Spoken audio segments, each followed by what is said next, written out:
मंत्रियों के विभागों के आवंटन के बाद सीएम नायब सैनी पावरफुल मंत्री के तौर पर कहें या मुख्यमंत्री के तौर पर उभर कर सामने आए हैं, जहां पर 13 अहम विभाग उनके पास हैं। लेकिन इसमें सबसे ज्यादा मजबूती से बात करें, लॉ एंड ऑर्डर को लेकर जो सवाल खड़े होते हैं वो विभाग यानी कि गृह विभाग और सीआईडी उन्होंने अपने पास रखा है। इसके अलावा वित्त विभाग भी उन्होंने अपने पास रखा है। पिछली कैबिनेट की अगर बात करें, यानी कि इससे पहले की जो सरकार रही है भाजपा की, उसमें बात करें तो वित्त विभाग भले ही मनोहर लाल ने अपने पास रखा था, गृह विभाग लेकिन अनिल विज को दिया था, लेकिन इस बार उन्हें वो विभाग नहीं दिया गया और 13 महकमे उनके पास है।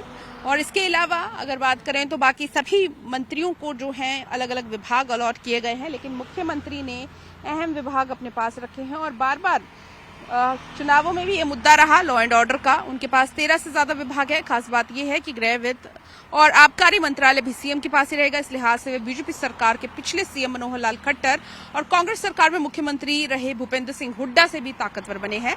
2005 से लेकर 2014 तक राज्य के मुख्यमंत्री रहे भूपेंद्र सिंह हुड्डा के पास कभी भी वित्त और आबकारी विभाग नहीं रहा। ये विभाग दूसरे मंत्रियों को दिए गए थे। मुख्यमंत्री रहे मनोहर लाल खट्टर के पास बड़े विभाग जरूर रहे। 2014 में खट्टर के पास गृह विभाग तो था, लेकिन वित्त विभाग नहीं था। 2019 में जब दूसरी बार बीजेपी की सरकार बनी तो गृह विभाग अनिल विज को देना पड़ा। हालांकि खट्टर ने सीआईडी विभाग को अपने पास रखा। इस बार सीएम सैनी के पास गृह और सीआईडी दोनों हैं। प्रदेश में बीजेपी की तीसरी बार सरकार बनने के बाद 17 अक्टूबर को सीएम नायब सैनी और 13 मंत्रियों ने शपथ ली। इसके बाद देर रात मंत्रियों को विभाग बांटे गए। सीएम सैनी के बाद अनिल विज को बिजली समेत 3 विभाग दिए गए। पिछली बार गृह विभाग उनके पास था। विज के अलावा विपुल गोयल, श्याम सिंह राणा, कृष्ण कुमार बेदी, आरती राव और गौरव गौतम को 3-3 विभाग दिए गए हैं।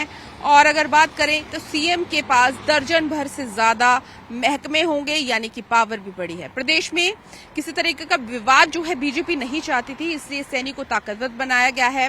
90 में से 48 सीटें जीतकर बहुमत लाई थी बीजेपी। इसी वजह से उनकी राह में कोई रोड़ा ना आए, इसके लिए भाजपा के केंद्रीय नेतृत्व ने कड़े फैसले लिए हैं।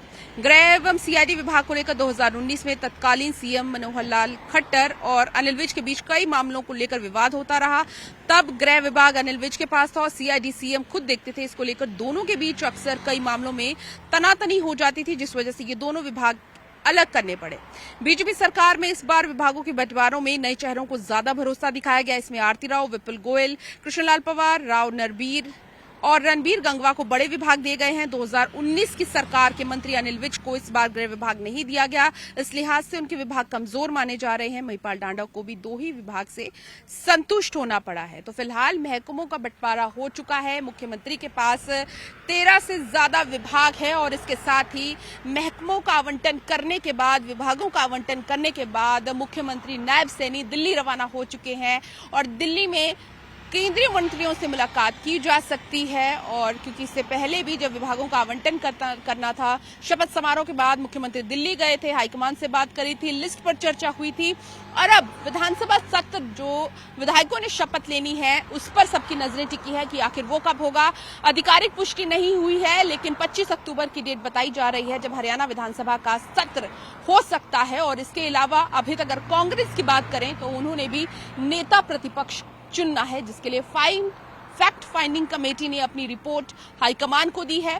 विधायकों के साथ जो 1-to-1 मीटिंग हुई थी ऑब्जर्वर्स के साथ, उसकी रिपोर्ट हाईकमान के पास है। जो गेंद है वो हाईकमान के पाले में है।